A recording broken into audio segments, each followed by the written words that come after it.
I want to take it to everybody. I appreciate you coming. I understand that everybody has a ton of information that they are gathering and sorting through at a lot of work. It's just taking time out of your busy schedule. So I genuinely appreciate your participation. The more information we have, the better choices and decisions we make. Maybe even make the correct ones, and if not, at least we can correct those who don't have it. Thanks. Sit back and enjoy. Peter, the floor is yours. Thank you very much.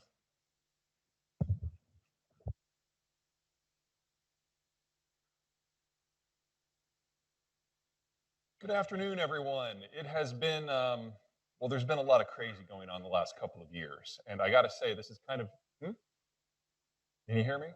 It's kind of interesting for me because I usually live on the road 2/3 of the year. This is the first time I've put on a tie in 16 months.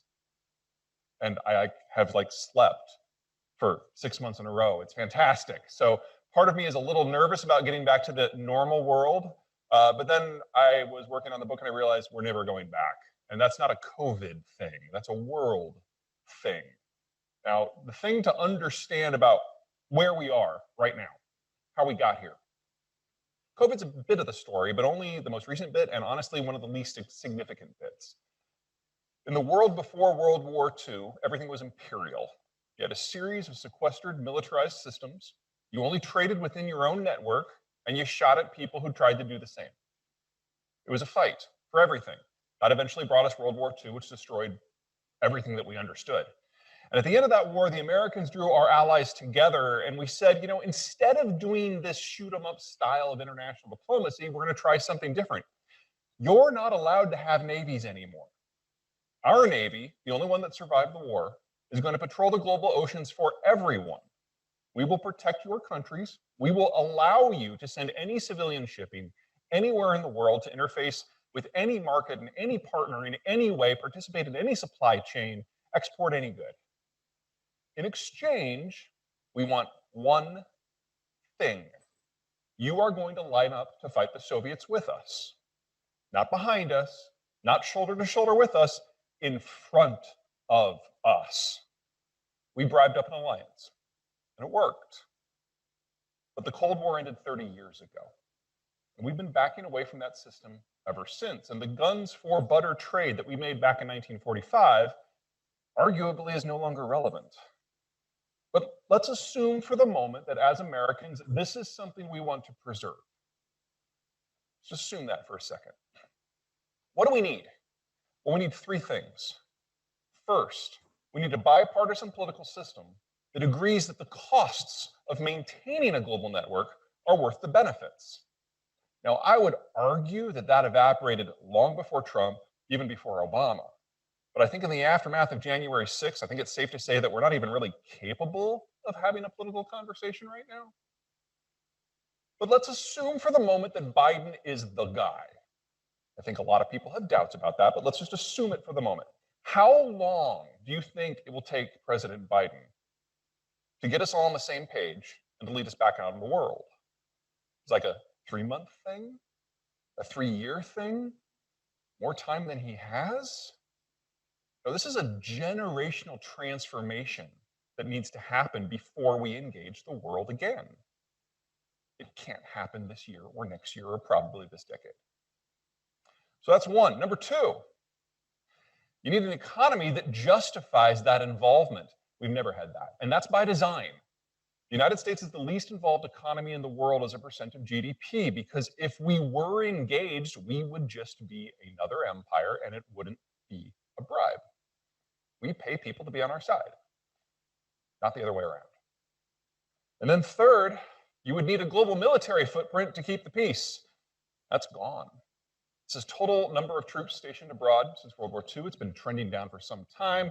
This Middle East chunk goes to 0 in 5 weeks. Even if we were in agreement, even if we thought the costs were justified, we no longer have the military position to even try. It's done. It's over. We're in the transition to what's ever next. With that in mind, let's start with the first big idea, the one that is going to define the rest of our lives from a business point of view. Now, Since the time of the Columbus expeditions, human history, human economics have been based on the concept of more interaction, more integration, more trade, more finance, more financial penetration, more technological development, bigger markets, more. That ends in the first half of this decade. We do not have an economic model for a world of less. Not Marxism, not socialism, not fascism, not capitalism. We need to come up with something different, and we will not get it on the first try. And if you think back to the last several major conflicts, the German unification wars, World War I, World War II, the Cold War, underlying all of them was economic theory. We tend to argue about dollars and euros and yen and yuan. And so it's going to be a mess. Now, before World War II, the areas that were not shaded were where the economic dynamism tended to happen. Now, since World War II, that has changed. And one of the things we've seen is the areas that were shaded used to be the zones of conflict. Now, for those of you who know your history, that's where the world's major geopolitical and cultural tectonic plates slam together.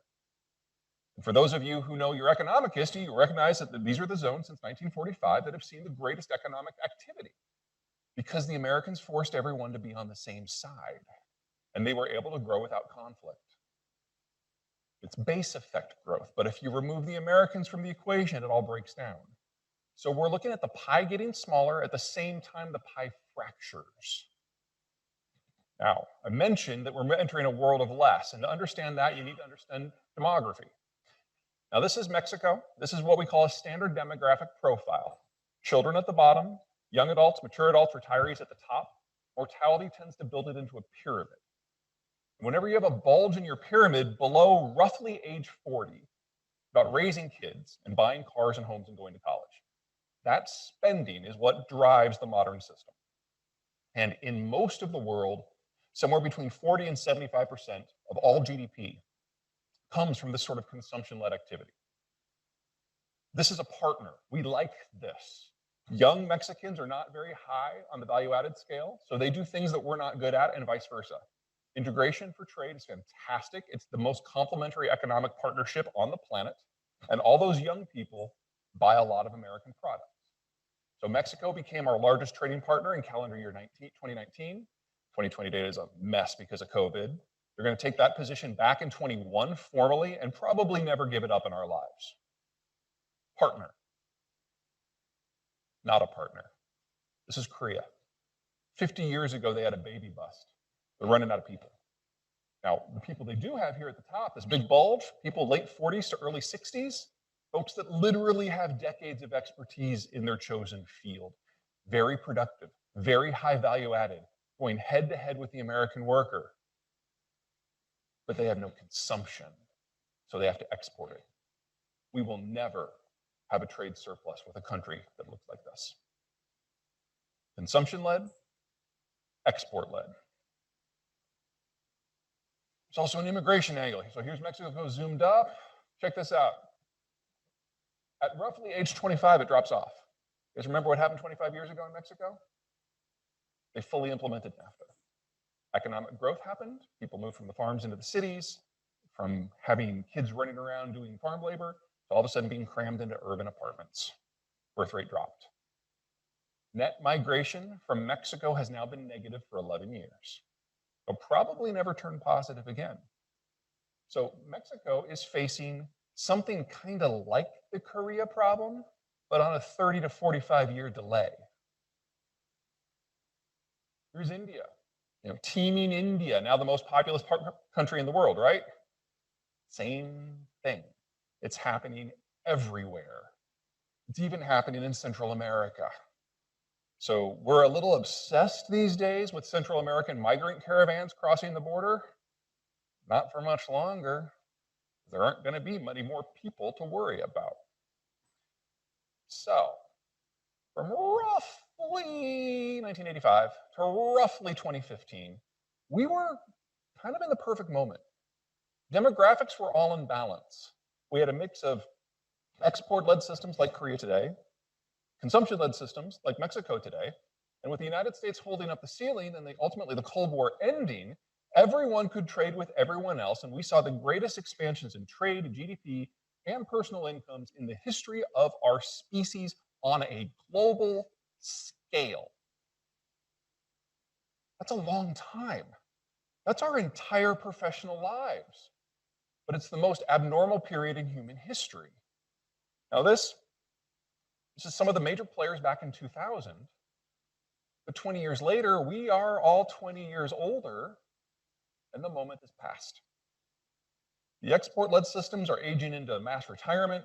The consumption-led systems are aging into export-led, but there's no one to export to. No matter what the United States does or thinks, globalization was going to end by the numbers because now the era of more is over. None of it works without mass consumption, without more and bigger. And we now have bare minimum 50 years of less. Probably a lot more, unless we figure out cloning or something. I mean, that's like the scale of what would need to be done. Global population, its current rate of decline, is going to be less than 6 billion people by 2070. That assumes nothing goes wrong. Now, this is the US breakdown by generation, and I could practically write a book on each one of those color bars, but in the interest of time, we're only going to talk about one generation here, and that's the baby boomer generation. People who were born between World War II and 1965. Largest generation we have ever had as a percentage of the population, and they are responsible for the world we're in and the transition that we're going through right now. Two big things. First one is something that the boomers did that all the boomers around the world did. Key thing to remember is it's not just an American population cohort. The same thing that happened here happened elsewhere. After World War II, the GIs came home, they founded families, they founded the suburbs, they moved into their quarter-acre lots, they had a bunch of kids. Those kids are the boomers. And something similar happened in Australia and Britain and Japan and Korea and Germany, everywhere after the war. So it is the largest generation, not just here in the US, but globally. They were born at the same time, they went through adolescence at the same time, their adult lives were at the same time, and now they are retiring at the same time. Think about how you invest your personal money. When you're 35, your income's small, you can't afford to shave off too much for the future. When you're 55, your income is substantially larger, and you can afford not just to invest more in absolute terms, but in relative terms. So it's an exponential increase. And then when you're 64 and 7/8, every spare cent you have, you shove into that retirement account. And then you retire. And you never add to it again. In fact, you start whittling it down. This is average net worth in the United States. Oh, these are supposed to be by decades. I'm sorry, we had a data issue. So this is 35, 45, 55, 65, 75. As you age, it goes up. And the only reason it goes up between the 65ers and the 75ers is mortality. Household incomes combine as one person passes away in a couple. If it wasn't for that, it would drop substantially. Now, as you move up this scale, it's not just the numbers that change, it's the velocity of capital. Because as you approach retirement, you are looking to get every last increment of income you can, and a lot of people, as they near 65, realize they don't have enough put away, and so they start investing in things like Rwandan infrastructure bonds and Bitcoin. High velocity investments, a little risky, but then you retire and you cash it all out, and it turns into T-bills. So more money, higher velocity, more money, higher velocity, and a dead stop. That dead stop for the boomers, writ large, globally, happens next year. That's the year the majority of the boomers have retired. The US may have an ace in the hole, but it's not one we should probably really celebrate. Because this is everybody. Notice the scale, 300 at the top? This is everybody, including the 1%. I said that backwards, so sorry. This is everyone but minus the 1%. This is everyone with the 1%. Half of all financial assets in this country are held by the 1%. And if you factor them into the data, things get a little different. Number one, half of the total. Second, they invest differently, especially after retirement. When a 1%er retires, they have far more money than they need for their lifestyle. So they start transferring it to the next generation. That's why it starts to drop. The 99% have to keep their investments conservative, because if there's a currency crash or stock market crash, they're doomed. It's over. They're destitute. It doesn't happen with the 1%. They, on average, keep half to 2/3 of their total savings economically active in markets. And they start transferring to the lower generation where it can be put to productive use. So in the world we're going to, countries with large financial markets, a lot of wealth, and screaming inequality are partially immune to the capital crunch that's coming. Here, we're probably looking at tripling or quadrupling of capital costs within the next couple of years. In the rest of the world, it's going to be more, and it's going to last a lot longer. Why is it going to last longer? Yeah, here's everybody all together so you can just see the scale of it. Why is it going to last longer? Our demographics are different.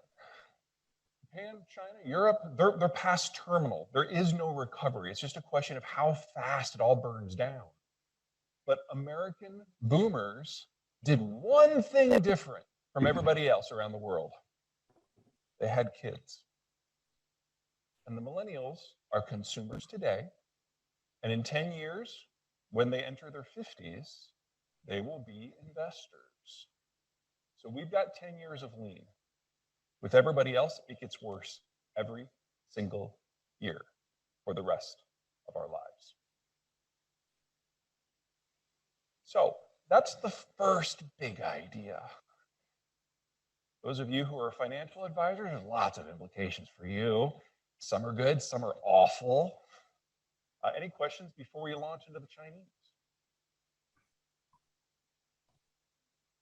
Okay, let's talk China. Problem number one, China's doomed. That's a short version. China in 10 years will not exist as a functional nation state, assuming it's a country at all. This is the Chinese demography back in 1950. This is right after World War II. They had a little baby bust as soon as the Japanese were no longer occupying them. You know, I'd celebrate too. You fast forward, however, to 1980, and Mao and his folks were thinking that there were just too many children because that boom had exploded. And this is the China that I think most of us still think of. The China that just has an endless, bottomless population of young people who can make anything for pennies on the dollar. But that's not accurate because the Chinese put in place the one-child policy. And if you fast forward to the 2000, you can see it took a huge bite out of their demography. Now, China at this time, in the year 2000, was kind of in this magic moment for a few years because the people who were born before one child were now in their 20s. So there's that bottomless labor.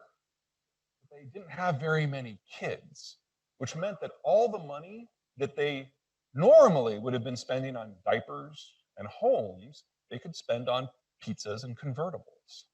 So China had rapidly growing economic activity, rapid urbanization. They urbanized at 7 times the pace that we did. They crammed 200 years of economic development into 40, which sounds really impressive until you realize that you can only do that once. And at the same time, they spent all their money on high impact consumption. No offense to those of you who are parents, but the velocity of capital that comes from going on vacation is higher than what you get from buying diapers because it involves more people. It pushes it further. But again, you can only do that once. Here's China today. China, as of January 1st of this year, was the fastest aging society in human history. They're already past the point of no return for demographic recovery. And then we found out about 6 weeks ago that the Chinese, by China's own admission, had gotten the data wrong. Their birth rate has dropped by more than half in the last 5 years. And that's before you consider some of the genocidal policies they're doing in places like Zhejiang, where there are now party loyalists physically, permanently installed into each home to make sure that the husband and the wife do not sleep in the same bed so they can't have kids.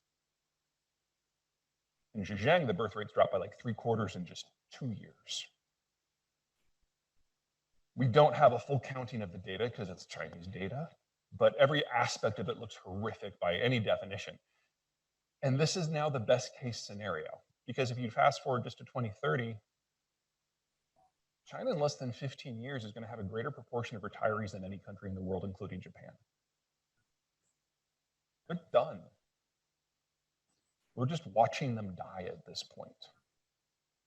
And what do you know about politics when the old people are the ones calling all the shots? It gets brittle, it gets loud, it gets judgy, and it doesn't care at all about the facts. That's wolf warrior diplomacy. This is what a country looks like when it's going out of history. You can see it in some of the numbers. This is average wages in a number of countries in Southeast Asia that I'm broadly positive on. Here are the Mexicans right in the middle, hyper competitive. And here's the PRC. Labor costs have increased by about a factor of 12 in 20 years. It's the fastest labor inflation we've ever seen on this planet.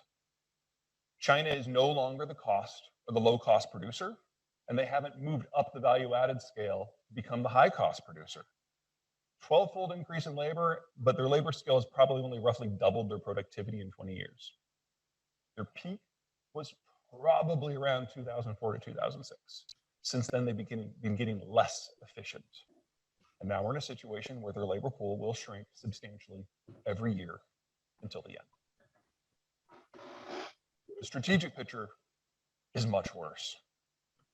The deep russet, those are densely populated areas. You'll notice, do I have a laser up here? I do not. You'll notice that up in northern China, north of Shanghai, that's where the bulk of the population is. That big russet blob up here, that's 70% of the Chinese population.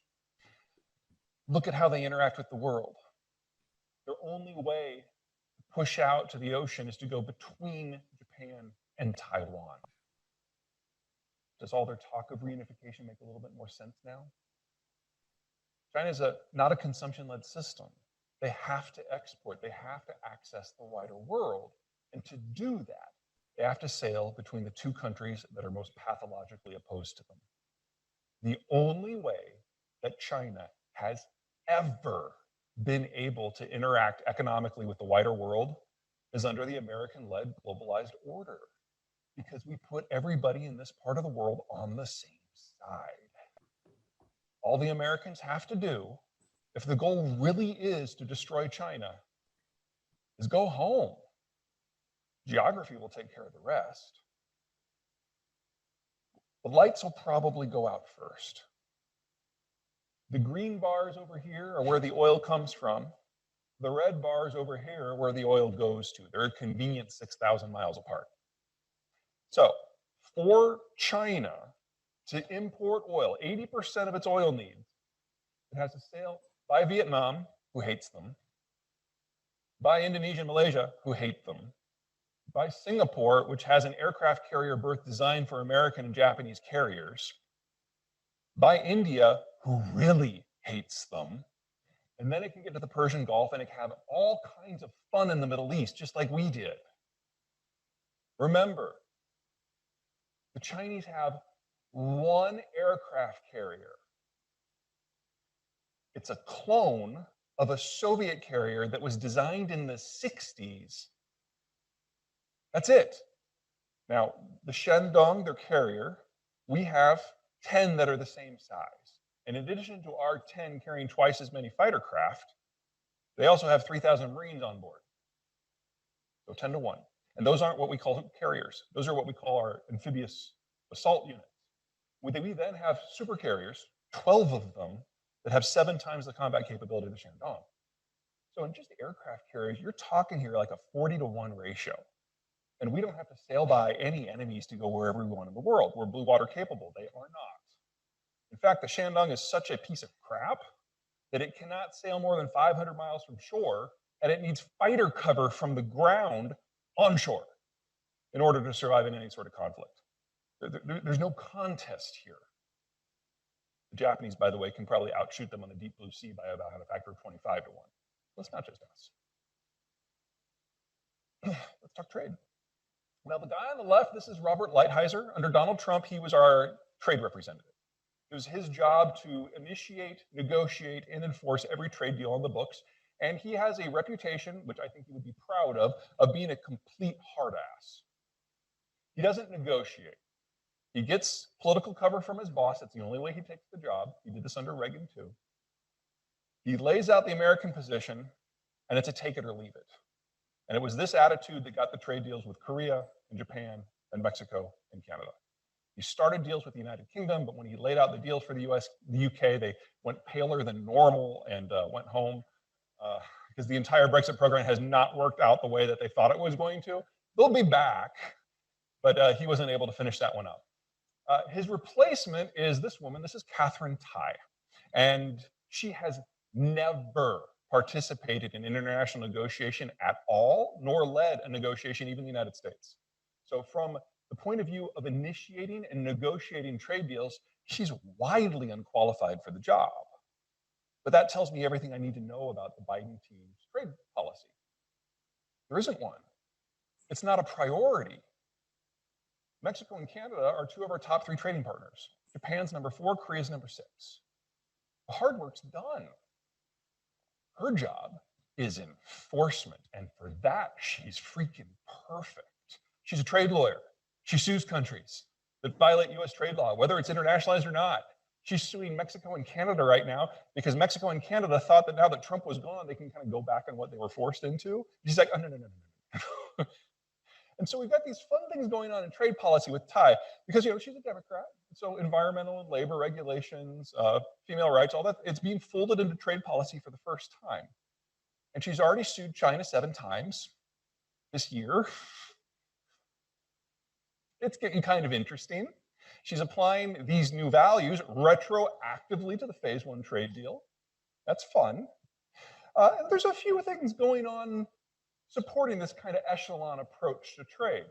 So you guys may remember that Donald Trump on his last day in office had 2 big policy changes versus the Chinese. First, he said what was going on in Xinjiang was a genocide because, it is. And second, he said that any American diplomat or military officer or bureaucrat can travel to Taiwan at any time in their official capacity as a representative of the US government without having to first get special dispensation from the White House, which is about that far from formal recognition of Taiwan as an independent country, because it is an independent country. On Joe Biden's first day in office, he put a stamp of approval on both policies and made it bipartisan. Like one of the few things we agree on.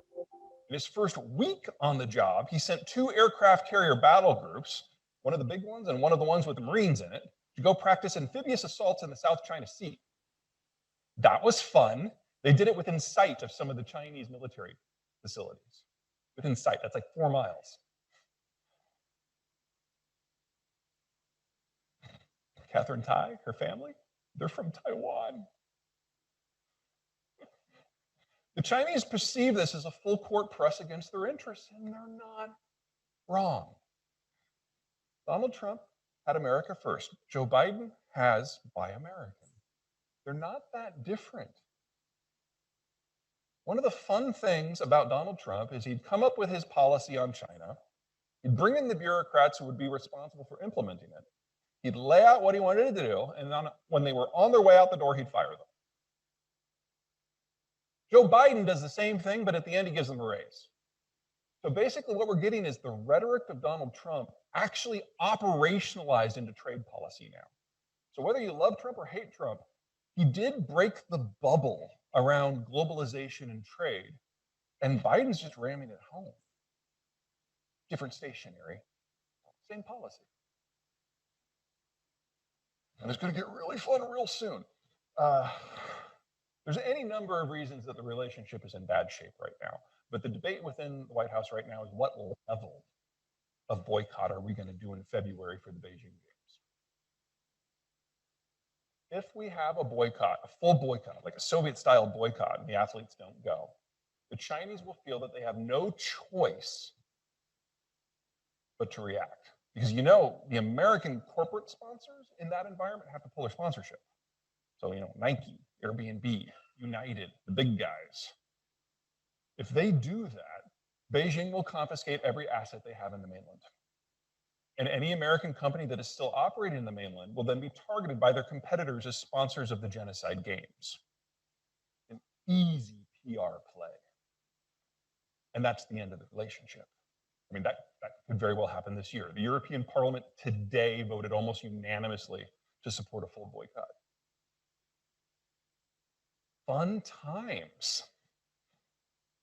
Okay, anyone want to talk about China before we jump on to inflation? Because that's almost as crazy. Yes, please. Oh, yeah, microphone. Okay.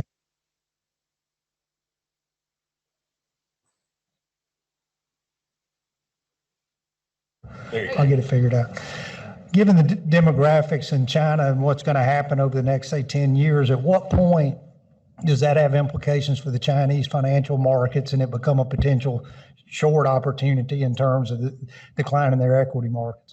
Something to keep in mind when you're talking finance, and this can go any number of directions, and I could probably talk to you about an hour and still not cover all the caveats. But if we're moving into an environment from hyper availability of capital to hyper shortage of capital, you should also expect rancid levels of capital controls and capital flight. As long as it's yuan denominated, and 99% of the yuan supply is locked up in the mainland, any investments in the mainland, as far as I'm concerned, are like going to Macau and gambling. Not based on fundamentals. With capital controls, you won't get anything out. The Chinese have already taken remarkable steps to limit the ability of their own people to move money abroad, but they can't plug all the holes fast enough. So we're still talking like $1 trillion a year of capital flight for each of the last 10 years. At some point, foreign money that is in the country is going to face exactly the same problem, which means you can't short a market with capital controls. You have to think back to before 1971 when the capital controls were basically banished. That's the world, some version of that world is probably what we're going back to, which means that any sort of international investment without an investment treaty is at a degree of risk of just going to zero. And in a broader scale, if you look back to the world before World War II, it was the fate of 99% of financial markets to go to zero at some point. We're not used to that in the era of fiat money, but we're going to get used to it good and hard pretty soon. So me personally, I don't invest in the PRC. Please. All right, so Alan asked, what are your thoughts on long-term implications of crypto and government regulations? We're going to talk about crypto in the next section. Yes, this section, but we'll get to that in a minute. Crypto. Yeah. Okay, let's start with COVID because we kind of have to. The original coronavirus variant out of Wuhan had an R0, number of people who are normally infected, of 3 to 4 based on your specifics of your environment. That made it about 3 times as communicable as the flu. That's one of the reasons why the maskings and the social distancing, while working okay against COVID, obliterated the flu. We had 98% reduction in flu cases last winter. I mean, that's brilliant. Makes it hard to figure out what you're going to do for the vaccine this year, but you know, as it is. So we have 4 new variants that have boiled up since roughly Thanksgiving. The Alpha variant, or the British variant, is scary enough, about 70 to 80% more communicable. It's also more likely to infect people between age 20 and 40 and put them in a hospital. Significant change from the original strain. The Beta variant in South Africa, in my opinion, in the long term is the worst one because it's cross-communicable with mice and rats, which means no human settlement anywhere on the planet will ever be rid of this. We will all need boosters forever. The Gamma variant scares the hell out of me. This is the one that bypasses naturally occurring immunity. So you can get COVID again and again and again because it gets around its own naturally gained immunity. But the one everybody's screaming about right now is the Indian variant, the Delta variant, because it is nearly twice as communicable as the Alpha, and it has a lot of aspects of the Gamma. This is the one that is currently the majority of cases in the United States, and it's spreading like wildfire through any unvaccinated population, wherever it happens to be. Now, for you guys in the South specifically, you should be very worried, very worried about this, because you're in air conditioning season. You're clustered together to evade the heat and the humidity. Perfect conditions for COVID. It actually spreads more quickly in drier conditions than humid conditions, and ACs are designed to create the perfect environment for it. So in the South, this summer could be really rough. I'm really worried about what's going to happen in August. And then when we get to winter, it'll be the North's turn. But the North has better vaccination rates. In some places in New England are already above 80%. In Alabama, you're not yet to 40. If you decide you want to force the issue as an employer, Supreme Court has already weighed in. You can force your employees to get it, but you might want to take some informal polls before you do it, because you can't like force it on these guys. But if this person says, nah, you can't just let go half of them. Food for thought. Anyway, here in the United States, despite our unequal vaccine applications, we are arguably one of the 3 most vaccinated populations in the world, and the economy is reopening. And I don't know about you guys, but I'm itching to go out. I actually fly out of the country tomorrow for my first vacation in 2 years. I'm freaking excited. I've had to pay a lot more than I normally would have to, because we're all doing it at the same time. We're all going to restaurants at the same time and going to road trips on the same time and doing updates on our house for the same time, because we've been locked up in our house for over a year. We're seeing the fastest economic growth we have seen in the history of this country. Right now, it's going to accelerate through the second half of the year. We are demanding everything. And since collectively the American population has $20 trillion in cash more than it did before the virus arrived, we have the money to pay for the premium. Inflation, it's unavoidable. And if you fast forward to the world that I see coming, it'll get a lot worse for some things. This is where the world's iron ore comes from right now, mostly from the Southern Hemisphere. Now, if you remember that global conflict map I showed you, you'll remember that these are the zones where the shooting is going to get exciting. That's not where the iron ore comes from, or where the bauxite comes from, or where the copper comes from, or where the lithium comes from. Almost all the raw materials we use in modern life come from the Southern Hemisphere. But you don't use raw lithium or iron ore. You have to refine it into lithium metal and into steel, and that happens somewhere else. Germany, Ukraine, Russia, Japan, Korea, China, those are the world's 6 largest steel exporters. They are in the conflict zones. So while the raw material will remain accessible, it's the finished product that we use that will be a problem. Now, once you have the raw material for any of these things, what's the single biggest cost factor in turning it into something that's useful? Electricity. And courtesy of the shale revolution, the United States has the cheapest electricity in the world without even using the subsidy system. We have 17 steel foundries under construction in the United States right now that will all be operational within the next 9 months. Prices are sending us in that direction before we have a global supply shock.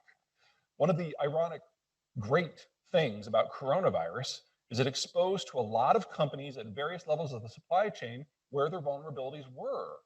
And they're fixing them. And it's not costing them nearly as much as they thought it was going to be.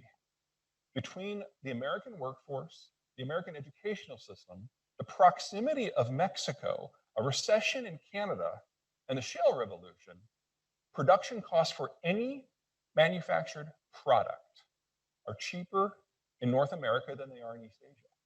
The only reason that East Asia is still doing it is because of the sunk cost of the actual capital investment in the first place. Now, you can't unwind that overnight, but under coronavirus, we spent 1.5 years working on it. So the United States has actually become less wired into international trade in the last 1.5 years, especially if you consider North America as a unit, which I think we should. Let's talk manufacturing. This is where it all comes from. So this 155 in the middle, that's total value added of all manufacturing in the United States in calendar year 2019. Can't do 2020 right now because it's all over the place. But $1.555 trillion. All the arrows indicate where the value added components are that contribute to that 155. They're color coded for their likelihood of disruption, and the numbers are in billions of US dollars. So green should be okay. Yellow, figure 25% of it's not going to make other plans. Orange, you're kind of hosed, that's half. And if it's in red, just write it off completely. Now, in the United States, our two biggest partners are Mexico and Canada, and that's green. There's a lot of green, there's a lot of yellow, there's no red. I don't mean to suggest that we are immune to what is coming, but the exposure is limited. We can grow through it, particularly with some help from our neighbors. The Germans can't. They face two problems. One, they're far more integrated with the wider world, both in absolute and in relative terms.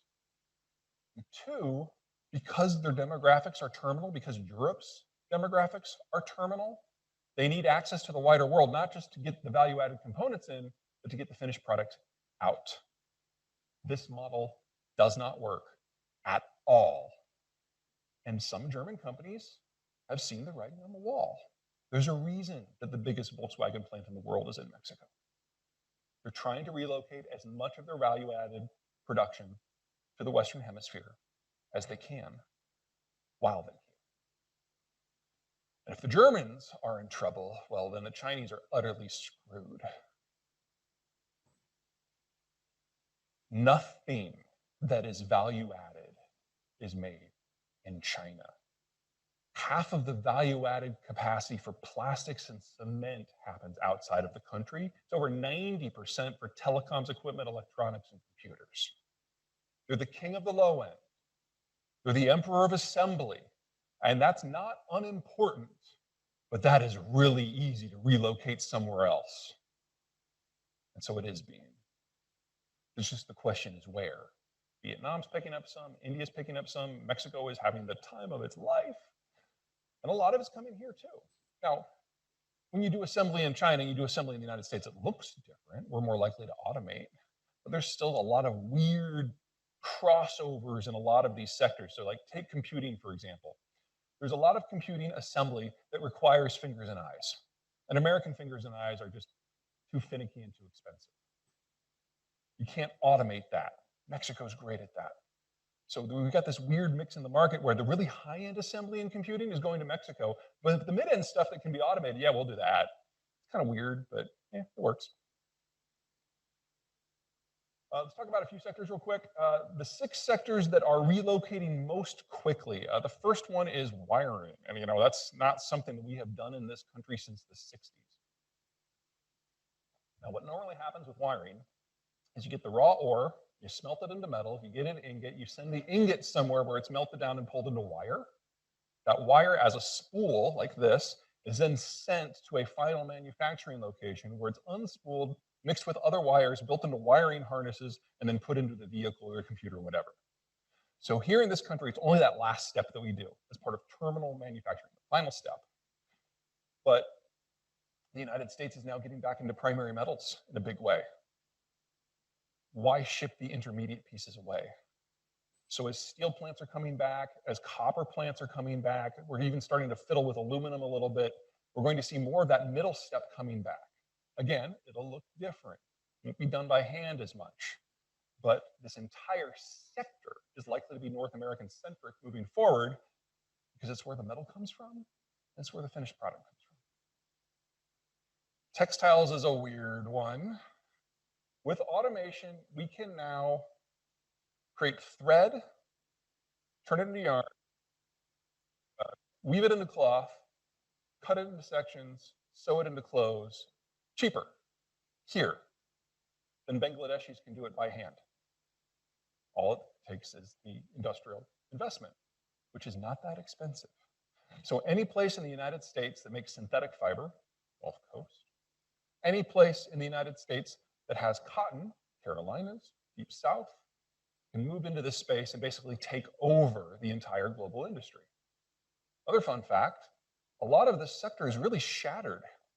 The cotton's in one place, the thread is in another, the yarn is in a third, the cutting's in another place, the clothes are in another, and then the finishing is in a fifth. There's no need to do that with automation. You can put it all in the same place. Now again, the jobs will look differently. And a modern textile mill like this, That's a 2-acre facility in North Carolina. It has a staff of 2.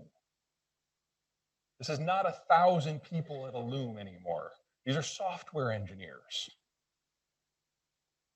Electronics. You want to employ 3 million people, this is what you go for. This is fax machines. This is old style phones. This is stereo speakers. This is hardtop computers. What you need to make this sort of manufacturing work is a variety of different types of workers. The high end, the mid end, the low end. And you need them as close as physically possible. Most countries in the world can't pull that off. We're not particularly equal. And Mexico's right next door. We're perfect for this. And unlike automotive or computing, where it's a highly automated process with a relatively known number of workers, there are steps of this that are very labor intensive on the high end and on the low end. This is how you change your employment profile. You can see that from over here. What is that? That's computing. Okay, we already talked about the assembly side. One of the things to keep in mind about computing is it's like the anti-electronics. It's very, very concentrated, and it's a clean room issue. Every step of the process, from melting of the silicon metal, pulling it into a crystal, slicing it into wafers, doping and etching and baking, breaking them up into chips, turning those into semiconductors, that all happens under one roof. It's all clean room work. And you can't have a clean room truck chain to take it to different labor points. So when these are built, they are intended to be there for their entire life cycle, 20, 30 years. They'll upgrade the equipment as they go, but they're not going to like tear it down and split it up. COVID changed the math. What's going on in the auto industry right now with the chip shortage is changing the math. We have 9 of these under construction in the United States right now. The first 2 will come on operation in Phoenix within a year and a half. Automotive, I'll admit it's kind of sexy. In terms of manufacturing, it's the biggest value add in the world. Your average internal combustion vehicle has 3,000 parts. Your average EV, 30,000 parts. Your average EV still has 5,000. The value-added capacity for small and especially medium-sized businesses is massive. All they require is a degree of co-location. You can have different price points for the labor. That's ideal. It's not necessarily required, not like it is for electronics. Now, Texas, because it's got that interchange with Mexico, owns a lot of this. But Alabama's at the southern end of Auto Alley, and that is no laughing matter. Do we have any folks in Mississippi here? Mississippi. Mississippi is getting in on this. Mississippi, as you guys know, the labor force isn't as sophisticated. It's a lower price point, but some of those areas in central Mississippi, central eastern Mississippi, are integrating with the Birmingham area in automotive because it's close enough. And this is the kind of thing that Trump made a big difference in. One of the clauses in NAFTA 2 is that 85% of the value-added components that are in a North American sold automobile have to be manufactured here. And because we already have massive network effects, both in Texas and in Auto Alley, it's really easy to add that incremental next piece if you can get the price right. Mississippi has the right price.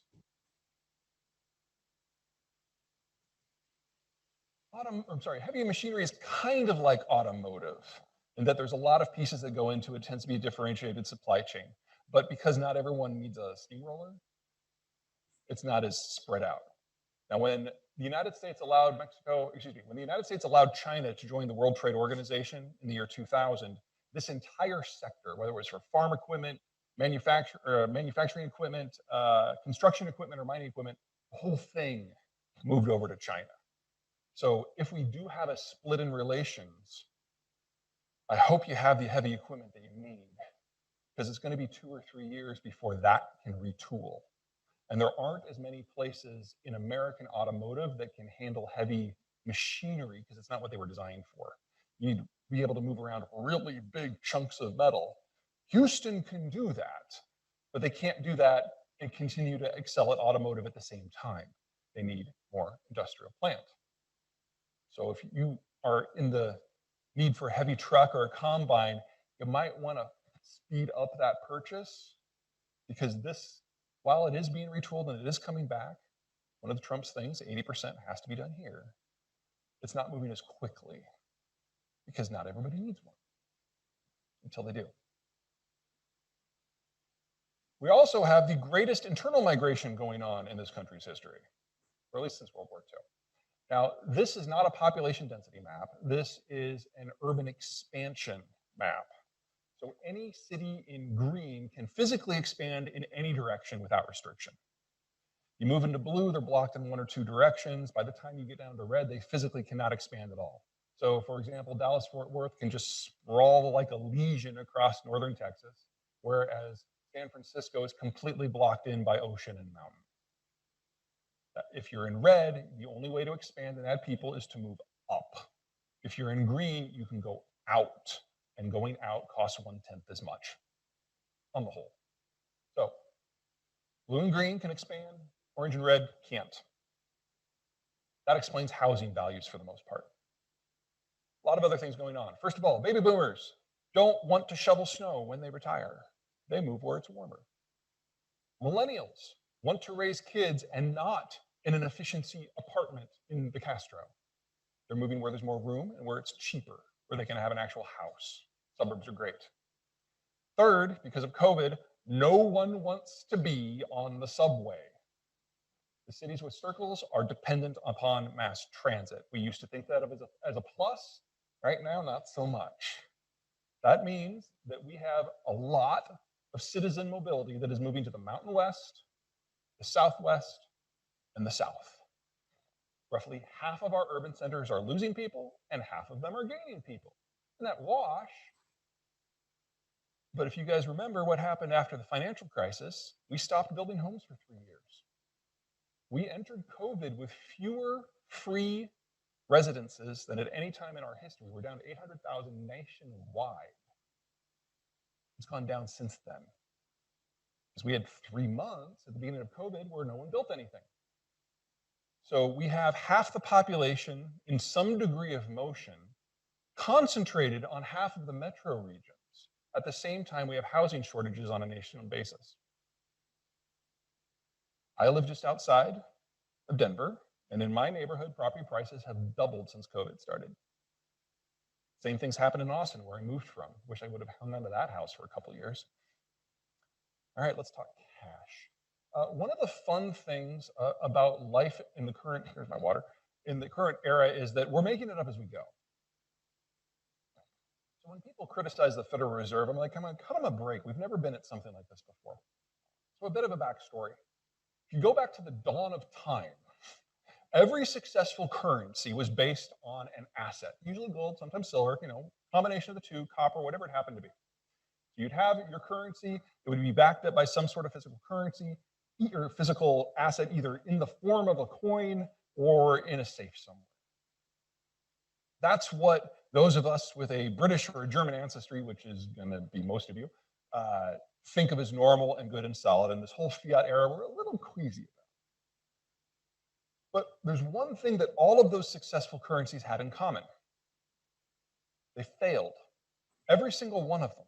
And they all failed for the same reason. If you have a successful currency, you encourage exchange. You encourage differentiation and labor diversity.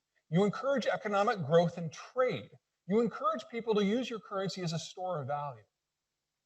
It's more and more and more. And eventually you run out of the metal. So you have to physically expand your empire to get more. And then you start making decisions for your country based on where you can get the metal as opposed to what makes strategic sense. Rome had to go south of the Sahara. The Brits had to have a global empire where they fought with everyone. And all of them collapsed because of the success of their currency. When the world wars rolled around, it's not just that the Americans were the last ones standing. We were the last ones to come to the party. And we told all the allies, we will supply you with anything you need so long as you pay us in gold. And in the 2 world wars, we emptied out the planet of every scrap of free precious metals that had been mined since the dawn of time. Yeah. And then we launched the order. And we had the greatest expansion in economic activity, the greatest period of peace and prosperity in human history. And within 30 years, all the gold in the world wasn't enough. And so Nixon nixed the gold standard, and the value of the US dollar is based on nothing more than Tricky Dick saying, trust me. That's the world we're in now. We can't go back. The metal doesn't exist. Every currency in the world, directly or indirectly, is based on the US dollar, and the US dollar is based on the full faith and credit of the United States. We're in unknown territory. We have been for almost 50 years. And I think the Fed's done a pretty good job. This is the M2 money supply. From 2000 until 2019, the total money supply roughly tripled. Global GDP increased by roughly a factor of 2. Is that too much? You can make that argument, but it's not egregious. Our only, oops, sorry, let me go back. This is QE1, this is QE2, and that's coronavirus. You know, these aren't very big, and there was a lot going on for this one. Perfect? No. Will that have complications down the line? Probably. Will we enjoy those complications? Probably not. But perspective is important. Here's the yuan, here's the yen, Japan, that's the orange, and the euro, gray. Neither of these are global currencies. The Japanese are one of the more heavily manipulated currencies. It's like we're responsible for something like 1.5% of global currency reserves and has almost vanished from international trade. The euro is responsible for 15 to 20% based on which country you're looking at. And ever since the Europeans started confiscating insured bank deposits to pay for the bank bailout so that the taxpayer wouldn't have to, everyone who could get their money out of Europe did. And yet, at a number of times in recent memory, their money supplies have surpassed that of the United States, despite the fact that they're not a global store of value, they're not a local store of value, and they are not trade currencies. That's what bad currency policy in the fiat age looks like. But before you judge the Japanese and the Europeans too harshly, let's redraw this. Here are those three again, and here's China. In an average month, the Chinese print over 5 times the amount of currency that the Federal Reserve does, despite the fact that 99% of the yuan is held within the mainland and most of the rest is in Hong Kong. Not an open system. All for an economy that's, even by the most aggressive estimates, a third smaller than the US economy. So try not to be too harsh on Mr. Powell. He's got a hard job. And I think he's part of a legacy of people who broadly have an idea of what they're doing. And if you think that what the US is doing is inflationary, and that means you should put your money in Bitcoin, oh, baby. So Bitcoin, no intrinsic value, not backed by a government. One of its selling points is it's available in limited supply, not a currency of exchange. You can't pay things for it. You can't liquidate it whenever you want to. And 85% of it is mined in China with coal power, meaning that if there's carbon taxes, it has a net negative value. And the people doing the mining are doing it to get money out of Americans so they can get around sanctions. Oh, of course it's going to go to zero. Think of Bitcoin like Vegas. If you enjoy trading it, great. Just know that most people will not get their money back. Good times. Okay, so fastest economic growth in the history of the country. We're going to top 10% annualized this year. Everybody's itching to get out. The Federal Reserve is on a record expansion, which is nothing compared to the expansion we're seeing in the rest of the world. We have relocations, we have shortages in housing, in lumber, in steel, in aluminum, in precious metals, in electronics. We have hiccups in the supply chain that cannot adjust fast enough. We are going to have inflation in the last half of this year that is absolutely going to be higher than what we had in the early 80s. Probably faster than what we had in the 70s. And that assumes that relations with the Chinese do not implode. If that happens, we're talking about World War II levels of inflation or more. Now, in the words of the Fed, this is transitory. You only moved to Texas once. You only have to build a house once. You only have to move your supply chain once. But when they say transitory, unless they're lying to themselves, we're not talking here 6 to 12 months. We're talking 24 to 36, because this just takes time. Now, on the back end of that, we will have a disinflationary, not deflationary, disinflationary period where things kind of settle, and we'll have a more stable supply chain system that is mated with our labor force, which is mated with our energy costs because of shale, and it will all be much smoother. And at that same time, the Mexicans will have had a nice kick, and we'll enter the new era together on a much more stable footing. But the road from here to there has a lot of potholes and a lot of twists and turns, and that of course assumes that the Chinese go quietly into this good night. I'm going to be busy, and anyone who wasn't in this room to see this is going to be freaking out. So for those of you who are in the world of finance, you're going to have a lot of fun with that kind of understanding, I think.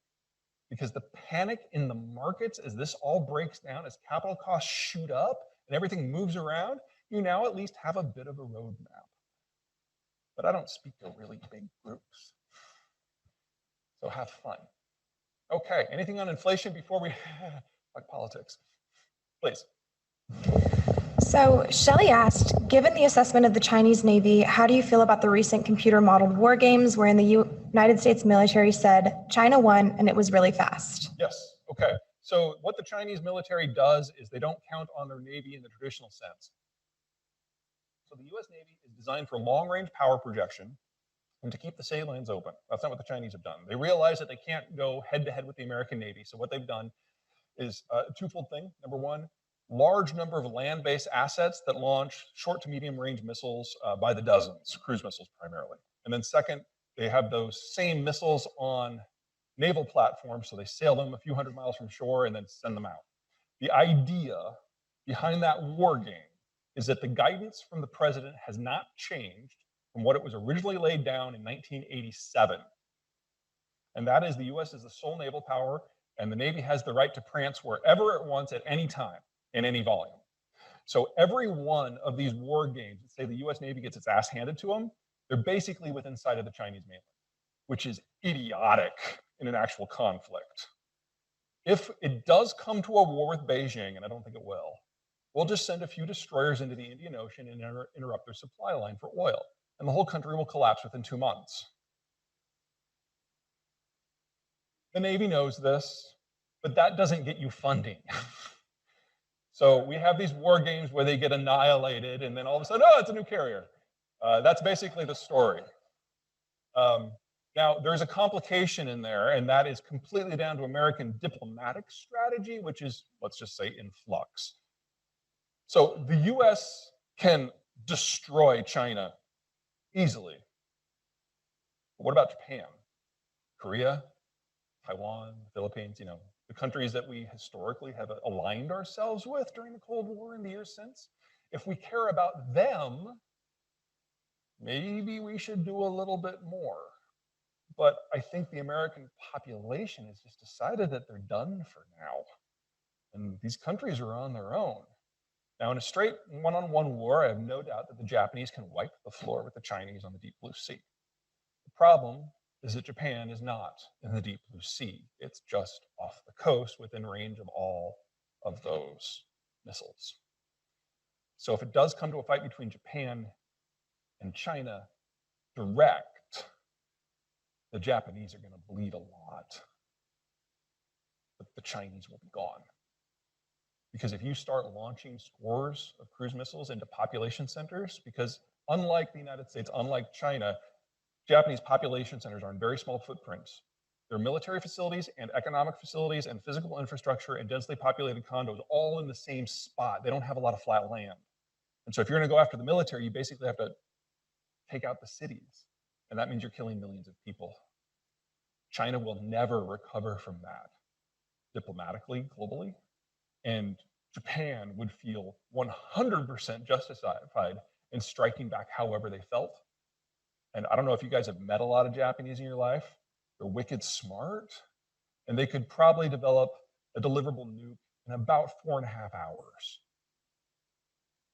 And once we get to that stage of the conflict, the conversation changes dramatically. Bernard would like to know your thoughts on China's control over key supplies, such as chip shortages, rare earth metals, and PPP, as well as the supply chain disruptions. Okay, three very different answers. Let's start with PPP. PPP is really low-grade technology that was developed in the 1950s. The only reason we don't do it here is because it's cheaper to do it somewhere else. The technology is known. It's not expensive to put into place. Unfortunately, the facilities that do the masks are about about 3 times the size of this room for one of them. It takes 4 months to put them in. Now, I've given Trump a couple of props on trade strategic policy. Time to take him down a notch. Oh my God. It's like he knew what COVID was going to do in February. Certainly knew in March. Absolutely knew in August. He didn't buy one. I mean, that was low-hanging fruit if there ever was one. Anyway, easy to get in if the decision is made. PPP, rare earths. Don't worry. Rare earths are a byproduct of any number of metal development processes. So the ore is not rare. It's called a rare earth because it's difficult to process. Not technically difficult, just chemically difficult. You have to go through a series of several hundred acid baths to purify each individual one, and that takes a few months. But there's nothing about it that's difficult. It was designed in the 1920s. Now, when the Chinese first threatened the Japanese 11 years ago with a rare earth cutoff, 2 things happened. Number one, the Japanese figured out how to get by with 80% less in less than 6 weeks. Like, the Chinese were subsidizing production, so we all had access to all the rare earths we could want. The industry of the world adjusted around that. As soon as the Chinese said something at all, we were all like, ho, ho, ho, ho, ho, ho. No, sir. So we figured out how to do with less. Every phone you have, every laptop you have, you know how they don't have those whirring hard drives anymore? That means they don't have very many rare earths in them anymore. So it pushed us in a new technological direction to get around that. Second, we started implementing 1920s technology in places like Australia and Malaysia and France and Texas. So there's more than enough physical capacity around the world to take over should the Chinese actually pull the plug. But as long as the Chinese are subsidizing it for everybody else, no one feels the need to spin up a facility. So if push does come to shove and the Chinese stuff does fall off the market, it's going to take 6 to 9 months to spin all that up, and then we'll be fine. And every person, every company that uses rare earths in volume already has like a year's supply in preparation for this. So it really is a hollow threat. And what was the third one? Chips? Sure. Okay. So the really, really, really crappy chips, the ones that you put into a smart spatula, the Chinese do those. The medium end chips, the ones you put into a car, that's Thailand and Malaysia. And the high end ones that go into your laptops and your smartphones, that's Korea, Taiwan, and Japan. Now, one of the things, in my opinion, that both Trump and Biden have gotten wrong is we only want the good stuff. So we're going to put $300 billion behind a program to get the high end chips back to the United States. I mean, that's all fine and technological leadership and blah, blah, blah. That doesn't solve the car problem. It's like, we're not having a problem with the high-end chips. That's just kind of an ego thing. So if we want to maintain the supply chain with automated EVs and automotive, we need to keep some sort of positive relationship with either the Malaysians or the Thais, preferably both, or find a way to build them in the Western Hemisphere. Now, the US has the technological capacity to do it. We're not very competitive because of the cost point, and the Mexicans don't have the precision educational system that's necessary to build out their own. So that would probably cost more than the $300 billion that Biden is putting behind the high-end stuff. Because the high-end stuff, we're the country that designs these things. We know how to do it. We just choose to split up the labor pool because of cost purposes. Can't really do that with the mid-end stuff. You're just going to have to pay for it.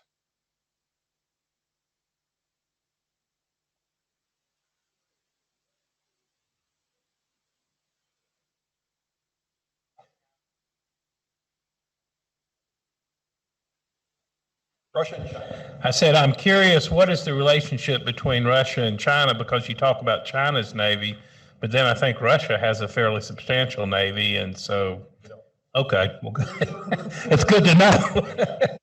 When the Soviet system collapsed, the Russians were never a world-class had some fun naval technology, especially with those mid-range cruise missiles, which I'm glad we never were on the receiving end of. But they really have built very, very few hulls since then. The Kursk disaster, if you remember that back in 2001, that was the only ship of size that they had built since the Cold War ended. Now they have a few others, but they're crap. And so what the Russians did is they fell into their own ideology. And we'll talk about this a little bit later. And they started believing that the United States cared about them. And in the aftermath of the Cold War, we really don't.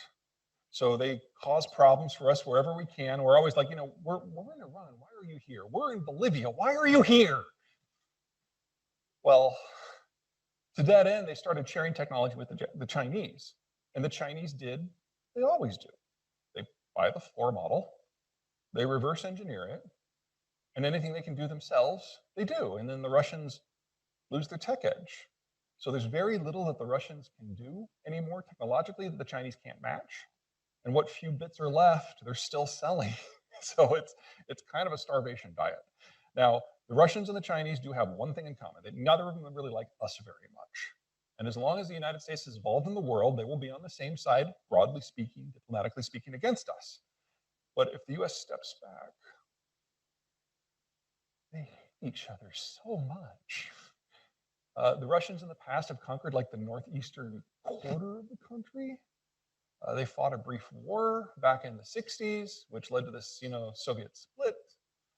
Under Yeltsin, they said publicly, feel free to try and take Siberia and all those resources. We can't defend it. We don't have enough people. We're just going to nuke you. They don't get along. And with the United States pulling back, a lot of these mutual antagonisms are going to start boiling up again. So they should enjoy their good relations while they have them. Yes. Peter would like to know, if electric cars are the future, where will the industry find the lithium? Yeah, well, I don't want to say that electric cars aren't the future, but lithium-powered electric cars are not the future. For those of you who remember your chemistry class from way back when, you would know that a lithium atom has only 3 atoms. Sorry, a lithium atom only has 3 electrons, 2 of which are locked into a lower orbit shell and cannot move. So there's 1 free electron per atom. That makes it the least energy dense material on the planet, but one of only 2 that we know how to manipulate at that level. That's the only reason we're using it. Cobalt's much better. It has other complications, but we really need a new physical battery chemistry before we can talk about mass electrification of the transport sector. Put that to the side for the moment. Let's assume that I'm wrong and it's all lithium all the time. Most of the world's lithium either comes from Australia or Chile, and there are secondary deposits in Bolivia and Argentina. So they kind of follow the same math for steel and iron ore. It's mined in a place that's safe, it's processed in a place that's not. I would suggest that the processing is going to reshore to the United States. Bernard has another question. Auto manufacturing is losing $100 billion this year due to chip shortages. Are there any quick fixes? No. You have to build the facilities, and that takes time. Like a really cheap fab facility, like of the Chinese variety, is still $4 billion. The high-end ones, like the Intel facility down in Phoenix, that's like 15. Yeah, there's no quick way around that. Sorry. Yeah, it's like we retooled during COVID away from automotive towards consumer electronics, and they're trying to retool back, but you just can't move it that fast. I think we're all a little surprised at how fast we've emerged from lockdown in the last 2 months. Imagine doing that for a fab. It's because they can't start until they know where it's going. Now they know, give them 6 months. Okay, we got to go on. Do politics. Okay. Republicans and Democrats are evolving. So I think it's better to look at the factional makeup of the parties rather than to look at what we've come to think of as the normal alliances. So I like this matrix for that. If you're down at the bottom, you want the government to play some sort of role in regulating social norms. If you're at the top, you want the government out of your personal life. If you're over here, you think that the government should increase the tax take to remake society in some way. And if you're over here, you want the government out of your wallet. And we're all on this matrix somewhere. So for example, if you're down in this corner, social conservative but an economic liberal, it's guns, God, and Medicare. And if you're at the top left, an economic conservative and a social liberal, you think all of the country's bureaucrats should get together in Washington, D.C. and make the world's biggest nuclear weapon and set it off while they're there. Okay. Here's our traditional swing voters going back to the 1920s.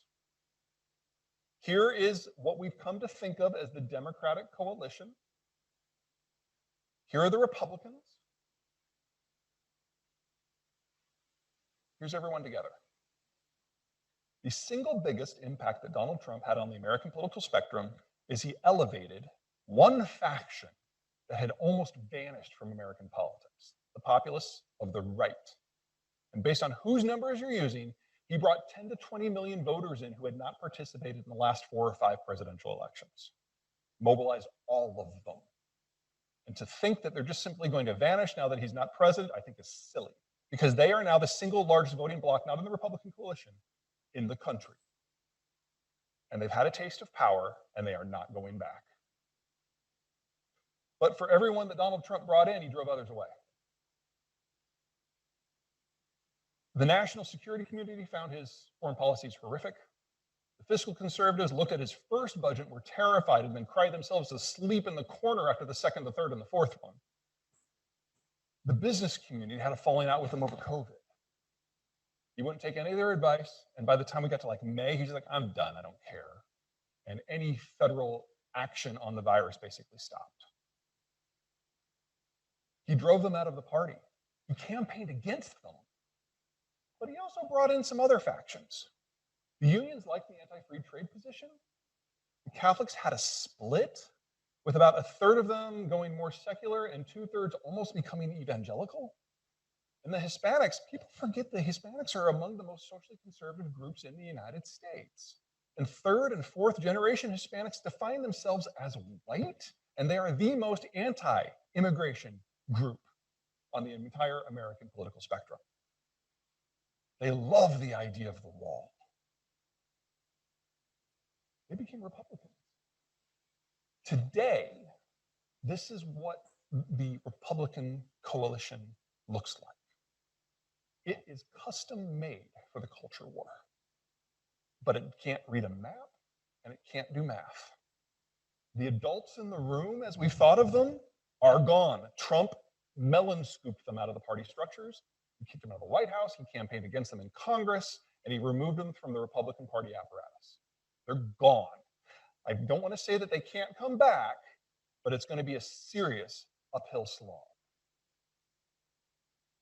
On the left, Biden did the same thing to the hard left. Now, part of this is that Obama really hated the term woke and everything that it stood for, and he came back from retirement to campaign against it. A big part of it, I think, is Kamala Harris. I know that a lot of people on the right think she's this ultra-liberal. She was a freaking district attorney. She put a lot of people in jail. Her first trip down to Central America, she threatened everybody. She is more to the right on law and order issues than Republicans from the Watergate era. And the left hates her for it.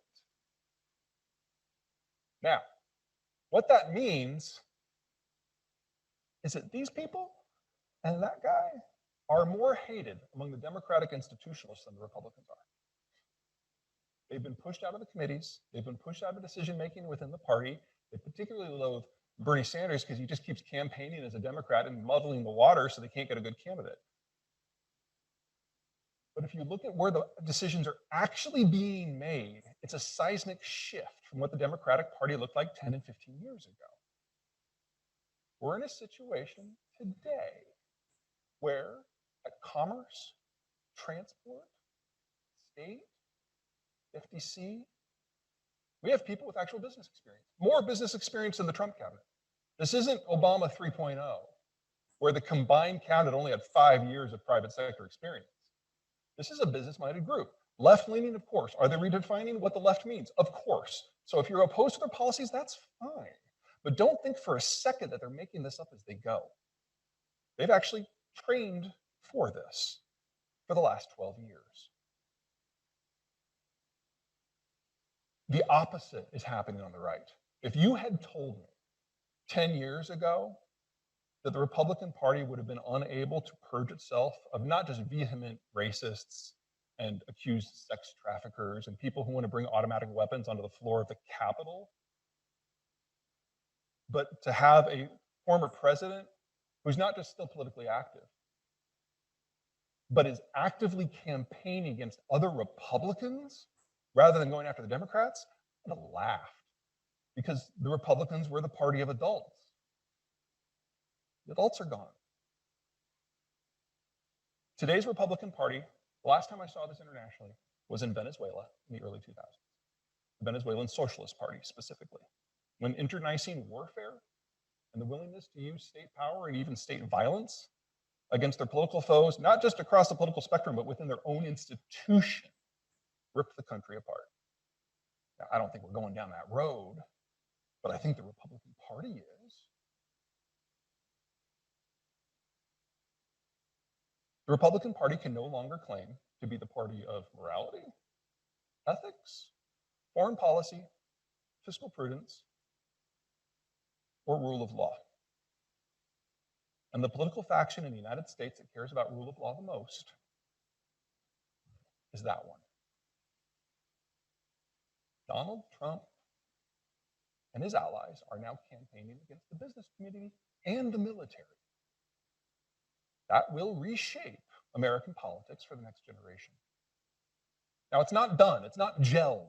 We are 5 years into what is usually a 10 to 12-year transition. And this is not our first one. This is our 7th one. We will get through this. It will be loud. It will be messy. It will be uncomfortable. But we've done this before. But I've got 2 concerns. Number one, short term. We're probably, some version of this is going to settle within the next year, because that's the time frame for us selecting candidates for the primaries for the midterms. And if Trump and his allies dominate that process, he will bring to the fore a series of absolutely unelectable candidates across the country, and that will be most likely the end of the party in its current form. Some version of this happened to the Democrats in the last transition, and they were out of power for 12 years. Too soon to know for sure, but if you feel strongly about this one way or the other, now is the time to start getting involved in politics, because it's almost too late. Second problem, longer term.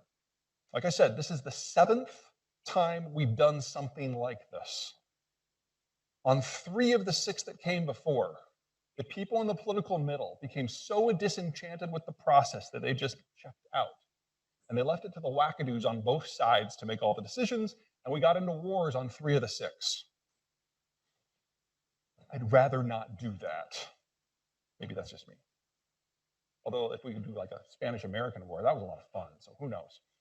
Okay, if you look at what's going on, the Democrats are, well, the Biden Democrats specifically, are making a bid for including the business community in their coalition. And if you look at who's at the helm and who's in the cabinet, they're not being sloppy about it. The president gets to appoint about 8,000 people. Unlike Trump, who never even appointed half of them, Biden is already like 3/4 of the way through, and he's only appointed 1 person from the hard left to any position at all. The business community has noticed that.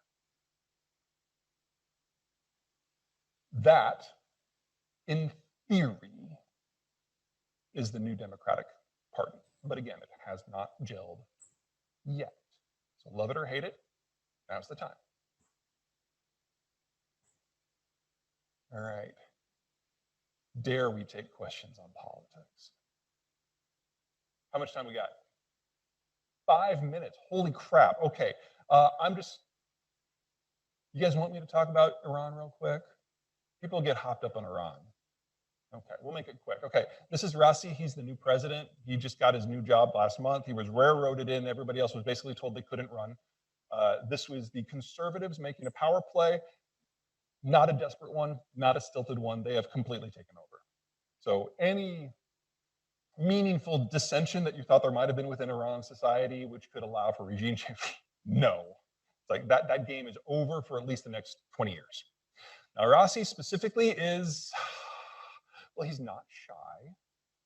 You guys remember back in 1988 when information leaked out that they were hanging people from forklifts? like 30,000 of them. That's him. Been in the judiciary since then, loves to execute people. Remember the Green Revolution from a few years ago? Yeah, he's the guy who executed them. So there is like no light between him and the clerical establishment, or especially the supreme leader. So the people of that cut are fully in charge of all institutions of government and have either eliminated everyone or intimidated them into doing nothing for the foreseeable future. Does that mean that I think Iran's about to cause us trouble? Absolutely not. 4 things. 1, Trump, the maximum pressure campaign worked, crushed the economy. And the people in the Biden administration who were talking about maybe regenerating some sort of nuclear deal, this is not the Obama administration. Now, what happened under Obama is these people who wanted a deal brought, and let me back up. So the people who came up with the idea of the deal back under Obama's term said that, if we want to leave the Middle East, we have to do one of 2 things. Number 1, we have to nuke the whole place till it glows so it never causes a problem again. Or number 2, we have to establish a regional balance of power so they keep each other occupied so we don't have to worry about it. So unless, Mr. President, you want to send about 1,000 nuclear weapons into the Middle East, you just hope that they all go off and one doesn't get lost. You need to bring Iran back in some way so it can balance the other players. That was the crux of the deal. So Obama heard it, thought it was great, but then he took the deal plan from the people who came up with it and gave it to his team of incompetents. The people who came up with the deal, they are now Biden's team. That's Sullivan. That's the new Secretary of State. And so they knew that what was going on under Obama was dumb. They saw the mistakes that were made. They realize that Donald Trump changed the game with his sanctions program, and that's where they're starting from. These are smart people. Second, here we have a religious map. So this dark green, that's primarily Iran. This is the Shia. For the last 20 years, the Iranians have shattered everything to the west, Iraq and Syria specifically. They're basically stateless areas. They're in collapse. And the Iranians have lost control of it because Iran stirred up sectarian tensions. But every group that Iran worked through was in the minority. Well, the majority's pissed. We've already seen a lot of Iranian agents just getting killed in the streets. They've lost control of all this. It's become complete chaos. Second, we left Afghanistan. Closed down Bagram last week. We'll be completely gone within a month. Before 2001, before September 11th, back in 1999, the Iranians almost invaded Afghanistan, wiped out the Taliban. We talked them out of it. Whether that was a good idea or not, we can leave it to history. But the Taliban and the Shia hate each other more than words can convey. And while Americans are going, oh, no, the Taliban's coming back. Oh my God, they're so scared. So scared. There are already 3 million Afghan refugees in Iran, and that's in good times. Their economy can't take another million, much less the 10 that are likely to come. And that's before you consider the Saudis, who are chilling on their side of the desert that the Iranians can't cross, just throwing money and gasoline into every problem the Iranians have. Iran is discovering the same thing that the Russians are discovering. You remove the Americans from the equation and you have to deal with your neighborhood yourself. And that ends badly. So I got to talk about Russia real quick because I love this photo. Russia has spent the last 50 years stirring up trouble for the United States, especially since we went into Iraq and Afghanistan. But now that we're leaving and now that we're not really even interested in Europe anymore, they're realizing the game really has changed. They've tried to get the US out of things for the last 70 years. They were the target of the Cold War. And now that they're getting what they want, they realize, oops. And now that we're gone, they all have to think for themselves. They all have to act for themselves. And because the US always had its finger in 1,000 different pies, we could never focus fully on Russia. But the Finns can, and the Swedes, the Japanese, the Germans, and the Poles. So they've gone from dealing with one distracted superpower to 30 hyper-vigilant middle powers. And their demography is collapsing. They will never have more skilled workers than they have now. And it's going to get worse in every single year. They haven't trained a full crop of engineers in 30 years. That means their youngest full cadre are now in their late 50s. He will be the last president of Russia, and we will all live to see it. Okay.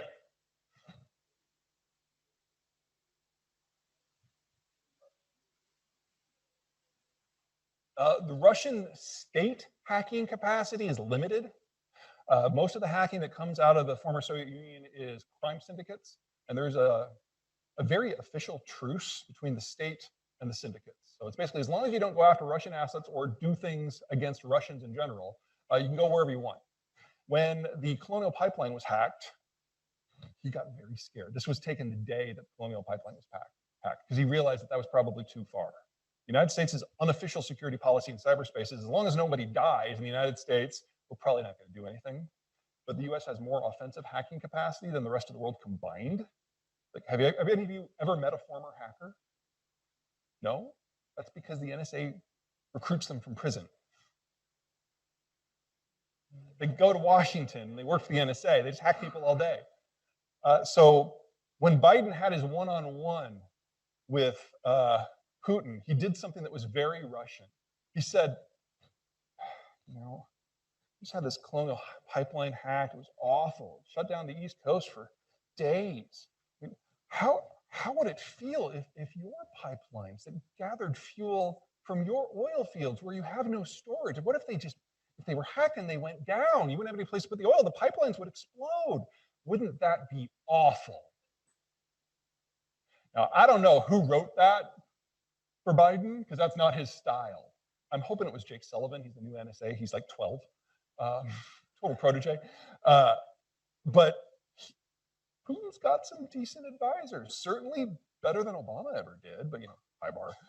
Anyway, the point is that the rules of the game have changed, and the Russian playbook is now 40 years out of date. And they don't have the institutional capacity to pivot, in my opinion.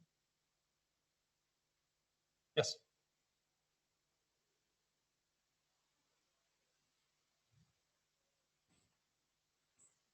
If you border them, certainly.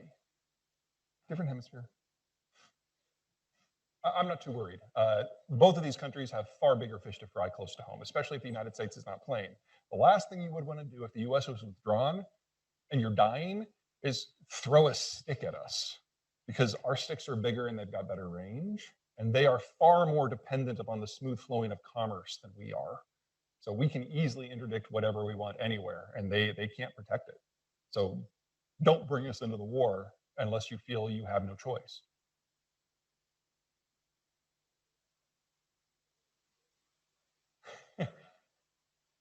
I'm not a financial advisor, so take this for what it is. I look for things that are demographically driven, US-based, and ideally energy intensive and exportable. Because those are things where all of the competitive advantages of the United States stack up. You get rule of law, you're exposed to the shale revolution, it's cheap power prices, it's demographically driven, so you know demand will be stable. And as the global system breaks down, if it's exportable, there'll be a good market for it. So that's food processing, that's petrochemicals and plastics, that's water processing and relocation. Industries kind of in that category.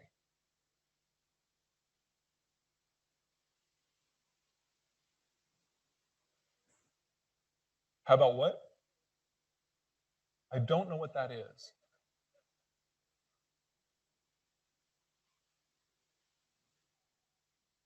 Okay, I'll be sticking around a little bit extra in case you guys had questions that you were too shy to ask in front of other people. Oh, there's one more. Okay.